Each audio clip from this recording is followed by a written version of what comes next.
ساں ختم نبوت کا، ہمیں ہے جان سے پیارا نشاں ختم نبوت کا، اٹھو گھر گھر میں پہنچا دو بیاں ختم نبوت کا۔ اللہ رب العالمین جل وعلا کی حمد و ثنا اور نبی کریم صاحب تکریم باعث تخلیق ارض و سما حضور سرور انبیاء جناب احمد مجتبی محمد مصطفیٰ صلی اللہ علیہ وآلہ وسلم کے دربار گہر بار میں ہدیہ درود و سلام عرض کرنے کے بعد تمام تعریفیں اللہ جل وحدہ لا شریک کے لیے ہیں، جس نے ہمیں اور آپ کو جمعۃ المبارک عطا فرمایا۔ ویسے تو عمومی طور پہ ہم اسلامی مہینوں کے اعتبار سے جو آنے والے بابرکت ایام، واقعات، لمحات اور تاریخ اسلام سے جڑی ہوئی کچھ خوبصورت یادیں جو ہماری تربیت کا سامان بھی ہوں اور ہماری عقیدے اور ہماری عقیدت کی مضبوطی کے لیے ضروری بھی ہوں، انہیں ہم بیان کرتے ہیں۔ لیکن یہ جو ابھی آج ستمبر کا مہینہ شروع ہوا ہے، اس کی آج پہلی تاریخ ہے 2023، اور دوسری طرف سفر المظفر بھی چل رہا ہے اور 1445 سنہ ہجری کا سفر المظفر ہے۔ سفر المظفر کی برکات اپنی جگہ پر یقیناً ہے اور بہت بڑی بڑی نامور قداور شخصیات بھی ہیں، اور بہت خاص اس مہینے میں اللہ کے رب العالمین کے انعامات بھی ہیں۔ سب سے جو اہم اور بڑا انعام ہے، بہت سارے ہوں گے لیکن جو میری نظر میں ہے وہ یہ ہے کہ سفر المظفر کا مہینہ، ویسے ہمارے ہاں بسا اوقات لوگ سفر المظفر کو بلاؤں کا، مصیبتوں کا اور بیماریوں کا مہینہ بھی کہتے ہیں۔ تو وہ جو لوگ انڈیا سے آئے نا، تو وہ اس مہینے کا نام 13 تیزی بھی لیتے ہیں۔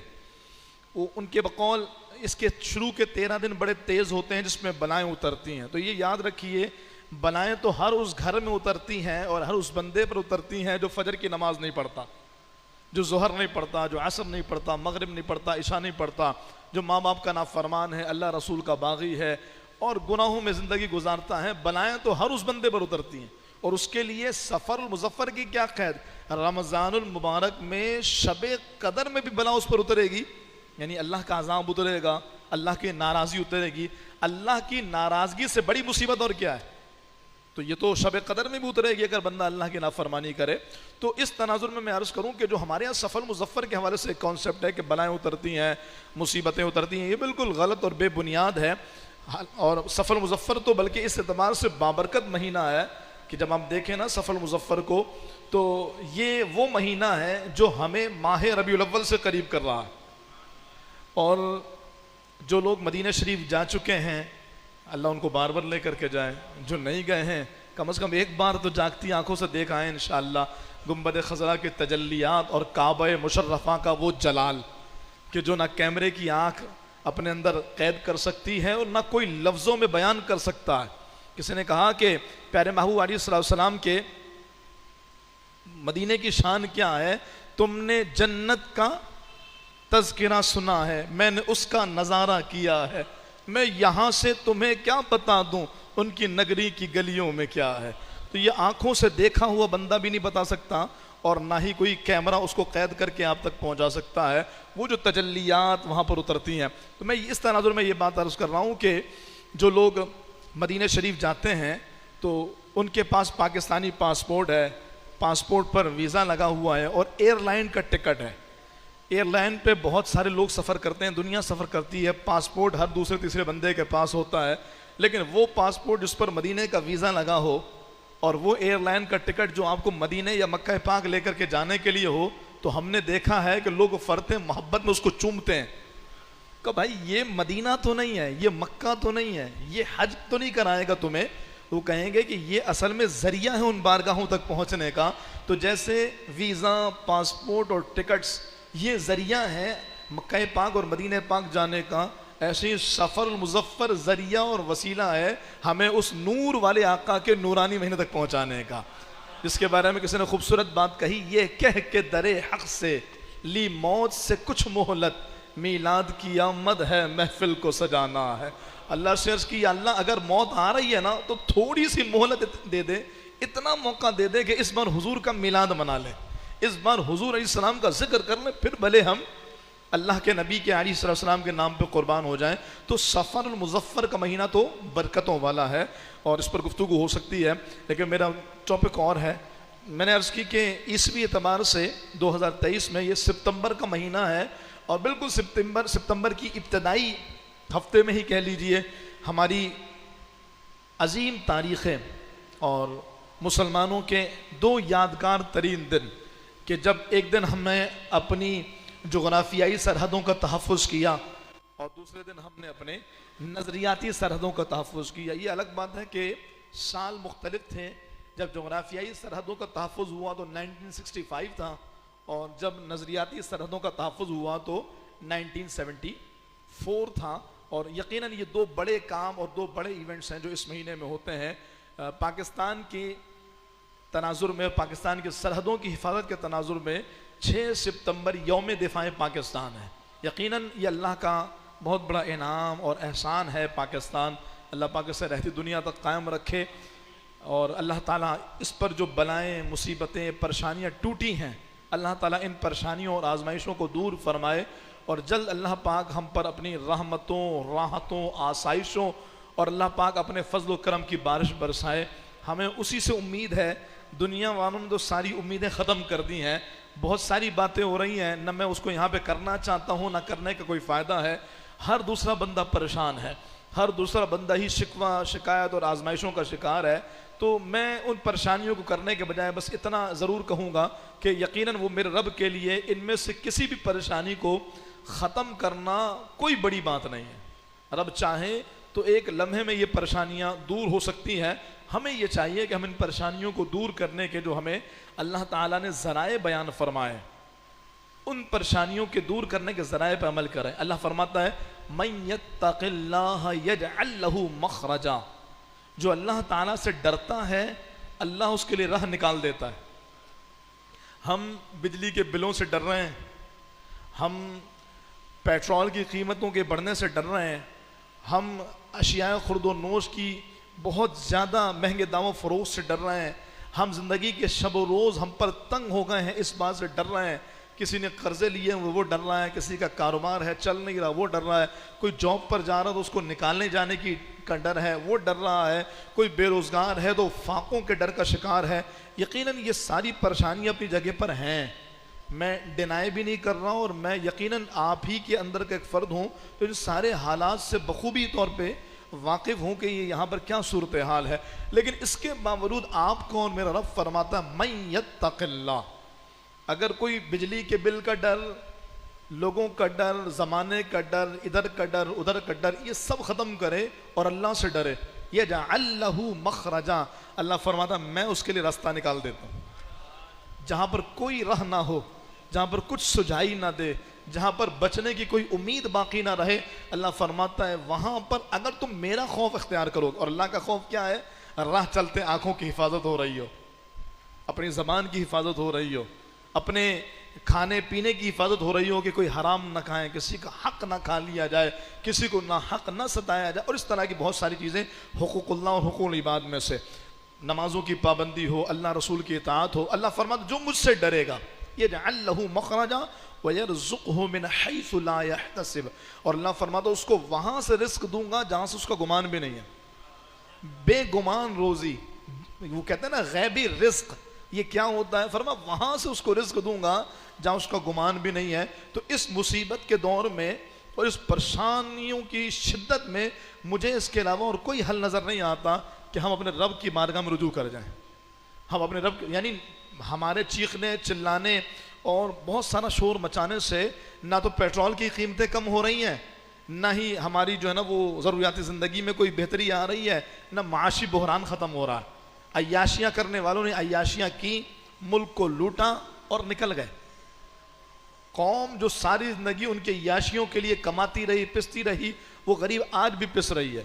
تو میں نہ کوئی سیاستدان ہوں اور نہ ہی آپ کو کسی خاص پارٹی کو ووٹ دینے کا ذہن دینے کی بات کر رہا ہوں، میں یہ کہہ رہا ہوں کہ ان ساری پریشانیوں کا واحد حل اللہ کی بارگاہ میں رجوع کے سوا کچھ بھی نہیں ہے۔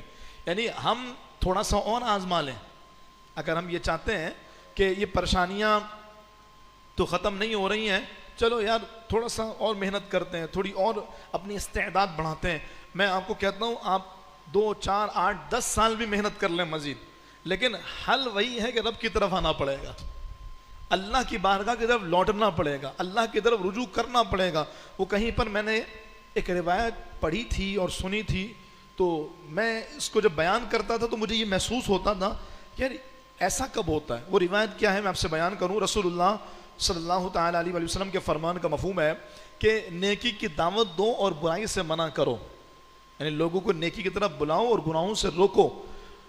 اگر تم ایسا نہیں کرو گے تو اللہ تم پر عذاب مسلط کرے گا۔ اور اگلی جو بات ہے وہ بڑی خطرناک ہے، پھر فرمایا کہ پھر تمہارے نیک لوگ دعائیں کریں گے، اللہ قبول نہیں فرمائے گا۔ ابھی آپ دیکھیے سارے دعا کر رہے ہیں، کوئی نیک ہو، پرہیزگار ہو، متقی ہو، نمازی ہو، ہر مسجد میں دعا ہے، تہجد گزار دعا کر رہے ہیں، یعنی وہ جنہیں ہم نہیں پوری امت کہے کہ یہ واقعی اللہ کے ولی ہے وہ دعا کر رہے ہوں، پھر بھی دعائیں قبول نہیں ہوتی۔ سرکار نے فرمایا تھا اگر تم لوگوں کو نیکی کی طرف بلانا چھوڑ دو گے اور گناہوں سے منع کرنا چھوڑ دو گے تو اللہ تعالیٰ تم پر وہ عذاب مسلط کرے گا کہ تمہارے نیک لوگوں کی دعائیں بھی قبول نہیں ہوں گی۔ تو آج وہی حال اور اسی طرح کی صورتحال کا ہمیں سامنا ہے، پھر بھی ہمیں یہ سمجھ نہیں آ رہا، ابھی بھی مسجدیں آباد نہیں ہیں، ابھی بھی عبادت کرنے کے لیے مسجد میں آنے کا ذہن نہیں بنا، ابھی بھی اللہ کو منانے کے لیے کبھی مہنگائی بڑی ہو، پریشانی کی شدت ہو اور بندہ تنہائی میں بیٹھ کے اپنے رب سے راز و نیاز کر رہا ہو، یہ ذہن نہیں بنا۔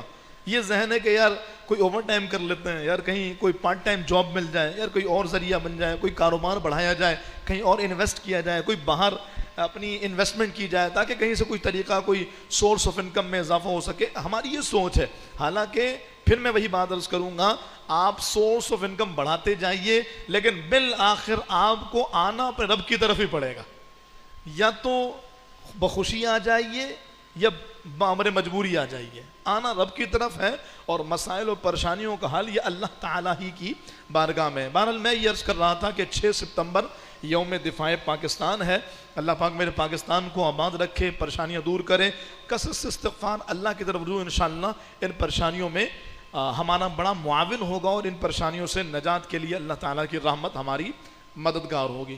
7 ستمبر 1974 کو ہمارے اکابرین بالخصوص قائد ملت اسلامیہ علامہ امام شاہ احمد نورانی صدیقی نور اللہ مرقدہ، جو جناب سیدنا صدیق اکبر رضی اللہ تعالیٰ عنہ کے شہزادوں میں سے ہیں، یعنی آپ کی اولاد میں سے ہیں، آپ نے وہ کردار ادا کیا کہ والد گرامی نے خلیفہ اعلیٰ حضرت قبلہ سفیر اسلام عبدالعلی میرٹھی رحمہ اللہ جو بقیہ پاک میں آرام فرمائے، اعلیٰ حضرت کے خلیفہ اور نورانی میاں کے والد صاحب ہیں، انہوں نے پاکستان بنانے میں کردار ادا کیا اور قبلہ نورانی میاں نے پاکستان بننے کے بعد پاکستان بچانے میں کردار ادا کیا۔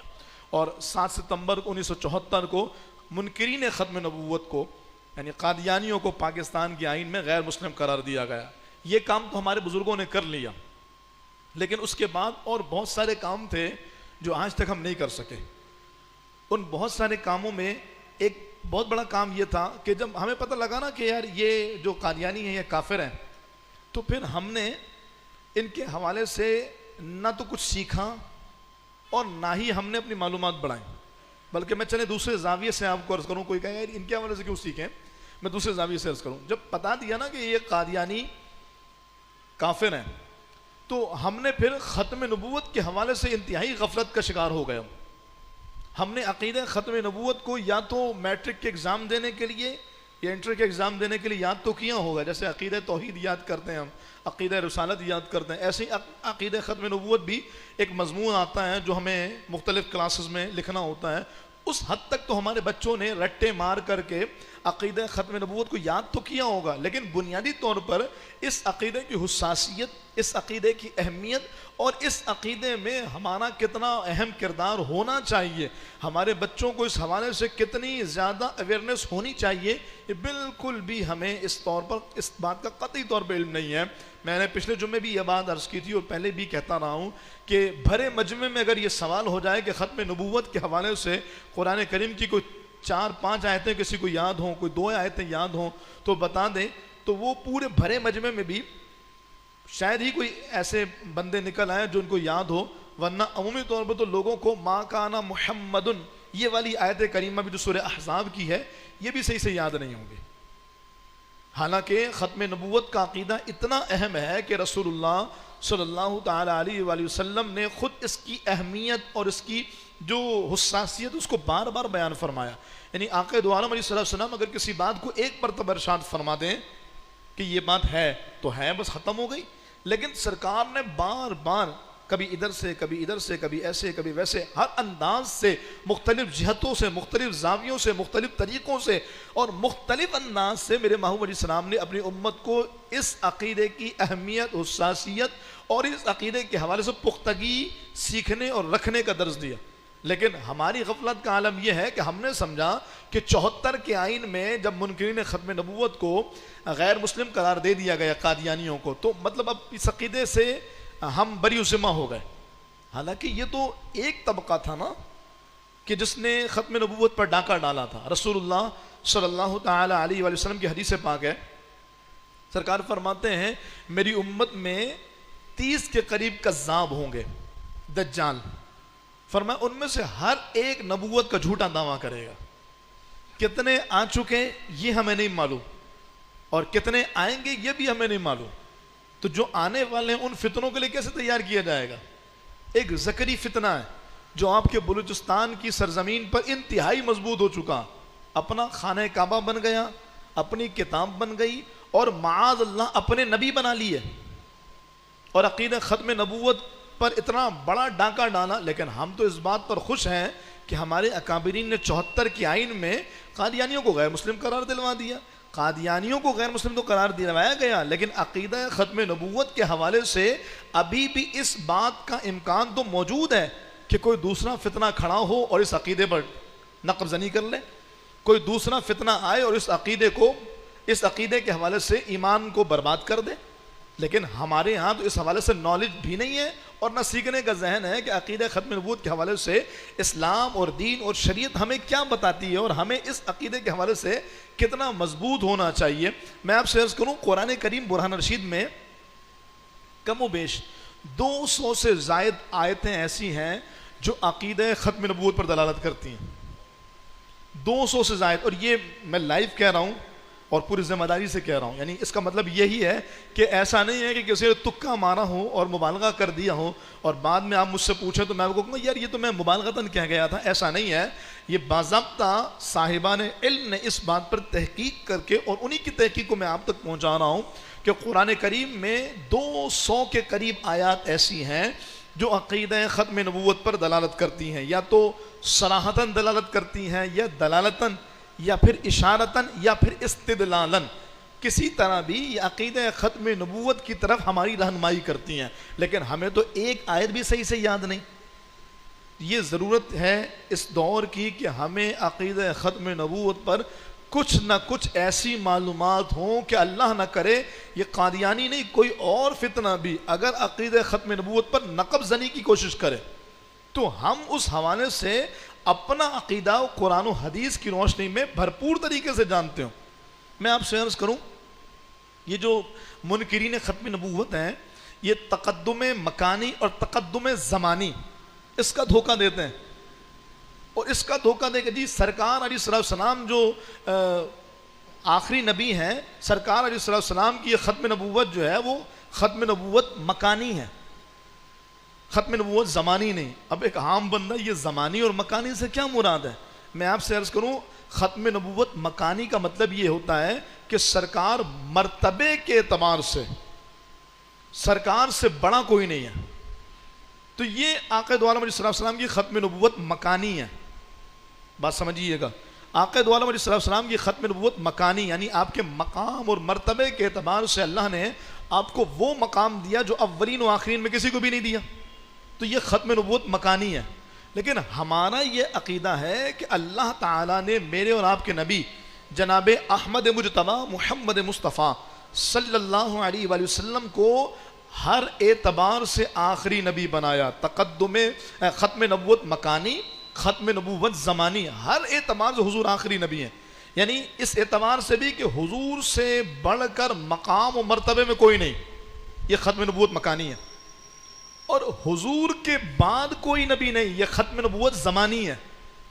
یہ جو منکرین ختم نبوت بشمول یہ قادیانی، ان کے فتنوں میں سے ایک فتنہ یہ بھی ہے کہ یہ رسول اللہ صلی اللہ تعالی علیہ وآلہ وسلم کو آخری نبی مانتے ہیں، اور اس کے بعد کہتے ہیں یہ حضور کا فیض لے کے یہ نبی بن گیا، معاذ اللہ۔ اس طرح کے شعبدے، اس طرح کی باتیں، اور پھر آپ کہیں کہ جی حضرت یہ باتیں اگر کوئی ہمارے سامنے کرے تو ہم تھوڑی مانیں گے، ہم تو بڑے پکے ہیں، ہم تو ٹناٹن ہیں۔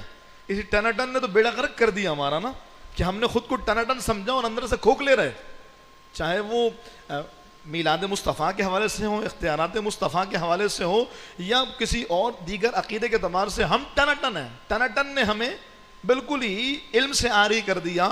ٹناٹن کا مطلب یہ نہیں ہوتا کہ ہم نے کہا بس یہی بات ہے، ہم نے کہا یہی بات آخری ہے، اور اسی آخری بات پر ہمارے پاس دلائل بھی موجود ہے۔ یہ علم کی دنیا ہے۔ آپ کے سامنے 12-15 سال کا لڑکا کھڑا ہے نا، وہ یوں سرچ کر کے آپ کو حدیثیں دکھا رہا ہے، اور ہمیں تو اس کے بارے میں کچھ علم ہی نہیں ہے۔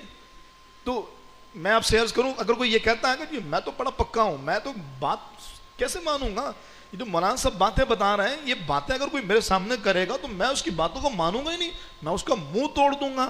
میں ذمہ داری کے ساتھ اور بہت ہی تحمل مزاجی کے ساتھ عرض کروں، عرفان محمود برق صاحب ہمارے بخاری بھی آئے، اور آپ نے بھی مختلف جگہوں پہ ان کی اسپیچ سنی ہوگی، تو آپ کو پتہ ہوگا کہ پورے گاؤں، بڑے بڑے بیوروکریٹس اور بڑے بڑے اداروں میں موجود اعلیٰ افسران تک ان قادیانیوں کے فتنے کا شکار ہو کے مرتد ہو گئے۔ وہ پڑھا لکھا طبقہ جو مولویوں کو کوئی ویلیو بھی نہ دے، ان کی باتوں کو سنے بھی نہیں، وہ تک مرتد ہو گئے ان کی باتوں کو سن کر۔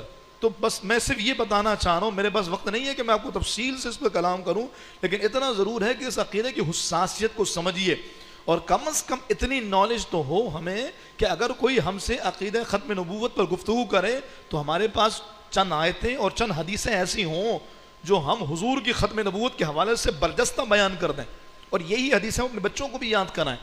یہ 7 ستمبر 1974 کا جو 7 ستمبر کا دن ہے، یہ بار بار آتا ہے، تو یہ بار بار آتا ہے، ہم اس کو سیلیبریٹ بھی کریں، منائیں بھی، اپنے بزرگوں کا شکریہ بھی ادا کریں، ان کی بارگاہ میں خراج تحسین بھی پیش کریں۔ اس کے ساتھ ساتھ ہم اپنے بچوں کو اور خود بھی ختم نبوت کے حوالے سے جو ہماری نالج ہے اس کو بڑھائیں، قرآن کی آیتیں یاد کریں، حدیثیں یاد کریں۔ تو میں بس ایک مختصر سا خاکہ سمجھ لیجیے آپ کے سامنے پیش کروں، کہ امید ہے کہ آپ کو یہ باتیں یاد رہیں گی، تو ختم نبوت کے حوالے سے بہت حد تک آپ کو یوں کہہ لیجیے کہ معلومات ہو جائے گی۔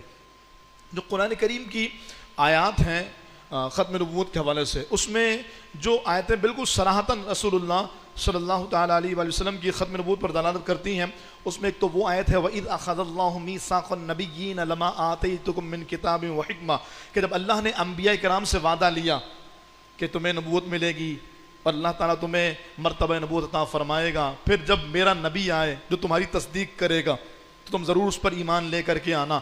تو یہ آیت کریمہ بالکل صریح ہے اس بات میں، یعنی میں آیت نہیں پڑھ رہا لیکن میں مفہوم آپ کے ذہنوں میں بٹھا رہا ہوں کہ جس میں اللہ نے انبیاء سے وعدہ لیا جس آیت میں، اس آیت میں فرمایا کہ نبی میرا آ کے تمہاری تصدیق کرے گا، تصدیق کرنے والا ہمیشہ آخر میں آتا ہے۔ تو سرکار علیہ السلام کا آخر میں آنا اس آیت کریمہ سے ثابت ہوا کہ حضور سارے نبیوں کی تصدیق کریں گے اور سارے نبیوں کو حضور پر ایمان لانا ضروری ہے۔ یہ آیت بالکل صراحتاً رسول اللہ صلی اللہ علیہ وسلم کی ختم نبوت پر دلالت کر رہی ہے۔ تو جو پہلا پوائنٹ ہے وہ یہ ہے کہ کچھ آیتیں ایسی ہیں جو صراحتاً حضور کی ختم نبوت پر دلالت کرتی ہیں، جیسے دوسری آیت کریمہ ما کان محمد ابا احد من رجالکم ولکن رسول اللہ وخاتم النبیین، سورہ احزاب کی آیت کریمہ، یہ بھی ہمیں لفظ بلفظ یاد ہونی چاہیے۔ اچھا، بعض آیتیں ہیں، یعنی ایک تو یہ طریقہ ہے کہ اللہ رب العالمین نے بالکل واضح طور پہ حضور کی ختم نبوت بیان کی، یہ آیتیں ختم نبوت کے لیے ہیں۔ دوسری وہ آیتیں ہیں جس میں اللہ نے دین کے تکمیل کو بیان فرمایا کہ اب دین مکمل ہو گیا، الیوم اکملت لکم دینکم، آج ہم نے تمہارے لیے تمہارا دین مکمل کر دیا، واتممت علیکم نعمتی، اور تم پر اپنی نعمتیں تمام کر دی، رضیت لکم الاسلام دینا، اور اسلام کے تمہارے دین ہونے پر راضی ہو گیا۔ اللہ نے یہ آیت کسی بھی نبی پر نازل نہیں فرمائی، کیونکہ کسی بھی زمانے میں دین اور شریعت مکمل نہیں ہوئی۔ ہر آنے والا نبی نئی شریعت، نیا دین، رسول نئی شریعت نیا دین لے کر کے آیا اور اس نے پیچھے والی کی شریعت کو منسوخ کر دیا۔ لیکن رسول اللہ صلی اللہ علیہ وسلم کو اللہ نے فرمایا ہم نے دین مکمل کر دیا. تو جہاں پر تکمیل دین کی آیات ہیں یہ بھی حضور کی ختم نبوت پر دلالت کرتی ہیں. دوبارہ میں ریپیٹ کروں, ایک تو وہ آیتیں ہیں جو صراحتاً حضور کی ختم نبوت کو بیان کر رہی ہیں, دوسری وہ جس میں تکمیل دین کا بیان ہے کہ دین مکمل ہو گیا. تو یہ آیتیں بھی دراصل تکمیل دین سے مراد ختم نبوت ہی ہے کہ جب نبی کوئی نہیں آئے گا تو دین بھی نیا نہیں آئے گا, یہی دین آخری, اور اسی دین نے سارے پیچھے ادیان کو منسوخ کر دیا. تیسری طرح کی جو آیات ہیں وہ فرمایا گیا کہ سابقہ نبیوں کا جو بیان ہوا تو ہر نبی نے یہ کہا کہ ہمارے بعد نبی آنے والے ہیں, ہمارے بعد نبی آنے والے ہیں, ہمارے بعد. قرآن میں یہ بارہا ہے, جناب عیسیٰ علیہ السلام نے بشارت دی, ہر نبی نے اپنے بعد نبیوں کی بشارت دی. لیکن قرآن میں کہیں پر بھی حضور نے یا حضور سے رب نے یا رب نے ڈائریکٹ یہ خطاب فرمایا ہو کہ اس کے بعد کوئی نبی آئے, میرے آقا و مولا محمد مصطفیٰ صلی اللہ تعالیٰ علیہ وسلم کے بعد کوئی نبی ہے, اس کا بیان نہیں. تو جن آیتوں میں نبیوں نے بعد میں نبیوں کے آنے کا ذکر کیا یہ بھی ختم نبوت کی آیات ہیں. کیوں؟ اس لیے کہ سب نے تو بیان کیا, میرے محبوب نے بیان نہیں فرمایا. پہلی آیتیں جو واضح ہیں, دوسری جس میں تکمیل دین کا بیان ہے, تیسری جس میں انبیاء کرام نے آگے نبیوں کے آنے کا ذکر کیا لیکن حضور نے کسی کے آنے کا ذکر نہیں فرمایا, اور چوتھی آیتیں جس میں رسول اللہ صلی اللہ تعالیٰ علیہ وآلہ وسلم کی ختم نبوت کا بیان ہے, یہ وہ آیتیں ہیں جس میں اللہ تعالیٰ فرماتا ہے بما انزل الیک وما انزل من قبلک. اے محبوب ایمان والا وہ ہے جو تم پر ایمان لائے اور تم سے پچھلوں پر ایمان لائے. اللہ رب العالمین نے رسول اللہ پر جو آیتیں اتاری اس میں حضور پر ایمان لانا اور حضور سے پیچھے جو نبی گزرے ان پر ایمان لانے کی بات کی, آگے جو آئیں گے ان کی بات نہیں کی, اس لیے کہ آگے نے آنا ہی کوئی نہیں تھا. تو یہ جن آیتوں میں اللہ نے فرمایا کہ تم پر ایمان لائیں, تم سے پچھلوں پر ایمان لائیں, یہ آیتیں بھی حضور کی ختم نبوت اور سرکار دو عالم علیہ السلام کی عظیم الشان مقام کو بیان کر رہی ہیں. اور پانچویں ان آیتوں کی قسمیں ہیں جس میں رسول اللہ صلی اللہ تعالیٰ علیہ وسلم نے اللہ تعالیٰ نے اس امت کو ساری امتوں کا گواہ بنایا. کذالک جعلناکم امۃ وسطا لتکونوا شہداء علی الناس. اللہ تعالیٰ نے تم کو آخری امت بنایا تاکہ تم پچھلی ساری امت پر گواہ بن جاؤ. جب ہم گواہ بنے تو پچھلی والوں پر بنے, آگے والے تو کوئی آنے ہی نہیں تھے, اسی لیے ہمیں آخر میں بھیج کر سب پر گواہ بنا دیا اور ہم پر اللہ تعالیٰ نے اپنے محبوب صلی اللہ تعالیٰ علیہ وسلم کو گواہ بنا دیا. تو یہ 5 طرح کی آیتیں میں دوبارہ ریپیٹ کروں, ہو سکتا ہے کچھ خاکہ ذہن میں رہے لیکن یاد رکھیے گا 200 کے قریب آیات ہیں جو ختم نبوت پر ہیں. بعض آیتیں بالکل واضح ہیں ختم نبوت پر, بعض آیتیں تکمیل دین کو بیان کرتی ہیں, بعض وہ آیتیں جس میں یہ بتایا گیا کہ انبیاء کرام نے آگے نبیوں کی بشارتیں دیں اور حضور نے کسی کی بشارت نہیں دی, تو مطلب یہ بھی ختم نبوت کی آیت ہے. چوتھی وہ آیت کریمہ جس میں سرکار کے امتیوں کو یہ فرمایا گیا کہ حضور پر ایمان لائیں, حضور سے پچھلی امتوں پر ایمان لائیں, پچھلے نبیوں پر ایمان لائیں, آگے والے کا ذکر نہیں کیا گیا. حالانکہ ہر امت میں یہ کہا جاتا تھا اس نبی پر ایمان لائیں, پیچھے والوں پر ایمان لائیں اور آگے والوں پر ایمان لائیں, لیکن حضور کی امت سے کہا گیا حضور پر ایمان لائیں اور جو پیچھے گزرے ہیں انبیاء اور جو کتابیں ان پر ایمان لے کر کے آ جائیں. اور پانچویں قسم کی آیات وہ ہے جس میں اللہ تعالیٰ نے اس امت کو ساری امت پر گواہ بنایا, اس لیے کہ اللہ تعالیٰ نے اس امت کو آخری امت بنایا. اب اگر ان آیتوں کو کھول کر کے بیان کریں تو طویل وقت درکار ہوگا جس میں قرآن کریم ان ساری آیتوں کا احوال اور ایک ایک آیت پر مفصل گفتگو ہوگی, لیکن ظاہر اس کا وقت نہیں ہے. پھر اگر ہم حدیثوں کی طرف آ جائیں تو چھوٹے چھوٹے الفاظ جیسے ہم اپنے بچوں کو پویم یاد کراتے ہیں, جیسے ہم اپنے بچوں کو اور بہت ساری چیزیں یاد کرواتے ہیں دنیاوی اعتبار سے. کہا گیا بھائی حالات ایسے ہیں, بچوں کو نا نام یاد کرا دو, اپنے ابا کا نام یاد کرا دو, بچوں کا خود ان کا نام یاد کرا دو, گھر کا ایڈریس یاد کروا دو. لوگ یاد کروا دیتے ہیں بچوں کو تاکہ اللہ نہ کرے اگر کہیں آگے پیچھے ہو جائے تو وہ کم از کم اپنا ایڈریس بتا سکیں, اپنا نام, والد کا نام بتا سکیں, یہ یاد کروا دیے جاتے ہیں. تو اسی طریقے سے اپنے بچوں کو یہ حدیثوں کے الفاظ یاد کرائیے. بخاری شریف کی حدیث پاک کا ایک لفظ ہے ان العاقب. عاقب عموماً نام بھی ہوتا ہے لوگوں کا. سرکار علیہ السلام نے فرمایا ان العاقب, میں سب میں آخری ہوں. یہ عقیدہ ختم نبوت ہے. کتنا لفظ ہے آپ دیں, ان العاقب, انا العاقب, بس یہ بخاری شریف کی حدیث پاک ہے. آپ کہیں گے تو میں آپ کو ان سب کے حوالے بھی بتا دوں گا, لیکن بس بچوں کو اتنا یاد کرائیں کہ ہمارے حبیب علیہ السلام نے فرمایا ان العاقب, میں سب میں آخری ہوں. پھر رسول اللہ صلی اللہ علیہ وسلم نے فرمایا ایھا الناس انہ لا نبی بعدی ولا امت بعدکم. یا اتنا یاد کر لیں سرکار نے کیا فرمایا؟ لا نبی بعدی. اور قبلہ وہ بابا جی نے خوبصورت انداز اختیار کیا، فرما گئے یہ نبی ہادی انا عاقب لا نبی بعدی. یہ شعر میں بھی ہم یاد کر سکتے ہیں، یا مختصر سے لفظ یاد کریں جیسے انا العاقب، اس طریقے سے لا نبی بعدی. کہیے کیا فرمایا حضور نے؟ لا نبی. میں کہوں گا آپ یہ بولیں گے تو خوشبو آئے گی، آپ کی قبریں روشن ہوں گی. حضور کی ختم نبوت وہ ہے جو کام کرے تو سرکار کا دستہ انور پشت پہ ہوتا ہے. تو یہ کام کرنے کی بات تو کر رہے ہیں کہ اپنے بچوں کو یہ حدیثیں یاد کرائیں گے. آپ بخاری کے پیج سے دیکھ لیجئے گا، انا العاقب ایک حدیث، دوسری حدیث لا نبی بعدی، تیسری حدیث سرکار فرماتے ہیں انا خاتم النبیین، انا خاتم النبیین. چوتھی حدیث پاک سرکار فرماتے ہیں انی آخر الانبیاء، انی آخر الانبیاء، میں نبیوں میں سب سے آخری ہوں. اس کے بعد اور بھی بہت ساری تھی لیکن میں نے بس کچھ شارٹ شارٹ کر کے نکالی ہیں. ایک سرکار صلی اللہ علیہ وسلم نے صرف ختم نبوت کو ہی بیان نہیں کیا، میرے محبوب نے بہت سارے اور زاویوں سے نا دروازے بند کیے ہیں. جیسے خاتم النبیین ہے، اس لفظ سے نا کوئی دوسرا معنی بھی نکال لیتے ہیں. خاتم کا مطلب مہر ہے، تو حضور مہر لگانے والے نبی تو اور بھی آ جائیں گے معاذ اللہ. تو سرکار نے سارے دروازے بند کیے. اور میں کہتا ہوں اگر یہ ایک حدیث پاک یاد ہو جائے، جو ترمذی شریف کی حدیث پاک ہے، حدیث نمبر 2272، جناب رسول اللہ صلی اللہ علیہ وسلم جو یہ فرمایا نا، یہ تو ہر بندے کو یاد ہونی چاہیے. سرکار صلی اللہ علیہ وسلم فرماتے ہیں ان الرسالۃ والنبوۃ قد انقطعت. قد انقطعت ہے لیکن جب ملا کے پڑھتے ہیں تو قد انقطعت. ان الرسالۃ والنبوۃ قد انقطعت فلا رسول بعدی ولا نبی بعدی. دوبارہ میں دہراؤں گا اور آپ اس کو یاد کیجئے گا، اللہ کرے میرا بار بار کہنا کام آ جائے. ان الرسالۃ والنبوۃ قد انقطعت، ان الرسالۃ والنبوۃ قد انقطعت فلا رسول بعدی ولا نبی بعدی. یہ حدیث یاد کریں گے تو انشاءاللہ ہمارے بچوں کو یاد رہے گی، اور یہ ہمارے بچوں کے ایمان و عقیدوں کو بچائے گی انشاءاللہ. اللہ تعالیٰ ایمان و عقیدے کی حفاظت فرمائے. اللہ فتنہ پروروں کے فتنوں سے ہمیں ہماری نسلوں کو اللہ رب العالمین اپنے فضل سے محفوظ و مامون رکھے. ایک خوبصورت بات جو رسول اللہ صلی اللہ علیہ وسلم کی ختم نبوت کے حوالے سے ہے، اور میں نے دلائل النبوہ میں یہ روایت پڑھی تو میرا ایمان تازہ ہو گیا. میں نے کہا یہ آپ سے بھی شیئر کروں. جناب جبیر بن مطعم رضی اللہ تعالیٰ عنہ صحابی رسول ہیں. ایمان لانے سے قبل رسول اللہ صلی اللہ علیہ وسلم کی اعلان نبوت کے بعد یہ کسی سفر پہ روانہ ہوئے اور ملک شام کی طرف گئے. وہاں کے راہبوں کو جب یہ معلوم ہوا، یعنی پادریوں کو جب معلوم ہوا کہ عرب کی سرزمین مکہ پاک سے کوئی شخص آیا ہے، انہوں نے جبیر بن مطعم کو اپنے پاس بلایا اور ان سے کہا کہ کیا اس مکے کی کھجوروں والی سرزمین میں کوئی ایسا شخص آیا ہے جو کہتا ہے میں اللہ کا نبی ہوں؟